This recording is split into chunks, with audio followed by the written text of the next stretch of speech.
आखिर कैसे सिर्फ 15 साल के एक गेम खेलने वाले लड़के ने अमेरिका को हिलाकर रख दिया? क्या वो कोई साइबर जीनियस था या फिर सिस्टम की सबसे बड़ी गलती? CIA Director John Brennan and US Homeland Security hijacked.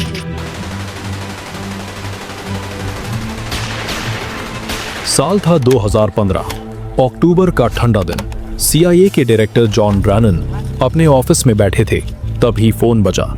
एक अजीब नंबर से कॉल आई थी। उन्होंने सोचा शायद कोई गलती से कॉल कर रहा है, लेकिन जैसे ही उन्होंने रिसीव किया, एक ठंडी मगर आत्मविश्वास भरी आवाज आई, हेलो जॉन ब्रैनन। एक सेकंड के लिए सब कुछ रुक गया। ये कोई मजाक नहीं था, क्योंकि कॉल करने वाला जानता था कि वो किससे बात कर रहा है, अमेरिका के सबसे गुप्त व्यक्ति से। अगले कुछ मिनटों में जॉन ब्रैनन को एहसास हुआ कि कोई उनके ईमेल, उनके पर्सनल डेटा, यहाँ तक कि उनके परिवार तक पहुंच चुका है, और वो भी किसी प्रोफेशनल हैकर ने नहीं, बल्कि एक 15 साल के लड़के ने। हाँ, सही सुना आपने। एक स्कूल जाने वाले बच्चे ने अमेरिका की सुरक्षा एजेंसियों को हिला कर रख दिया था। उस बच्चे ने खुद को कहा क्रैका, और उसकी टीम का नाम था क्रैकर्स विद एटीट्यूड। इन्होंने FBI, CIA और होम्सलैंड सिक्योरिटी तीनों को हैक कर लिया था। उन्होंने जॉन ब्रैनन के ईमेल तक पहुंच बनाई, वो ईमेल्स जिनमें सीक्रेट ऑपरेशंस, ईरान परमाणु समझौते और गोपनीय खुफिया सूचनाएं थीं।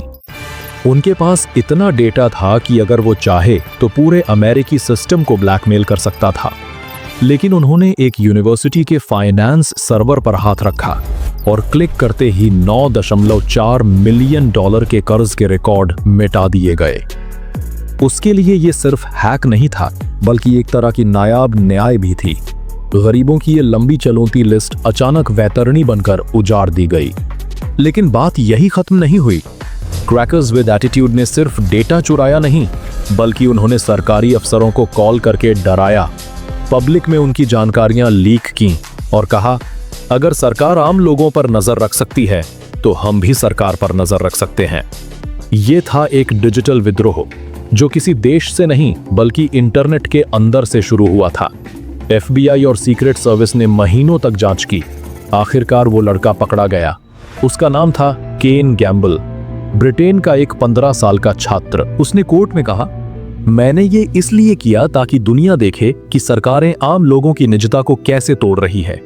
उसे जेल हुई, लेकिन सवाल आज भी वही है, क्या सरकार को सब पर नजर रखने का हक है, या फिर नागरिकों को भी सत्ता को जवाबदेह ठहराने का हक होना चाहिए? क्रैकर्स विद एटीट्यूड ने यह दिखा दिया था कि असली ताकत अब बंदूक में नहीं, बल्कि कीबोर्ड में है। एक फोन कॉल जिसने CIA डायरेक्टर को डरा दिया और पूरी दुनिया को याद दिलाया कि पावर सिर्फ सरकार के पास नहीं होती, कभी-कभी एक बच्चे की उंगलियां भी दुनिया को हिला सकती है।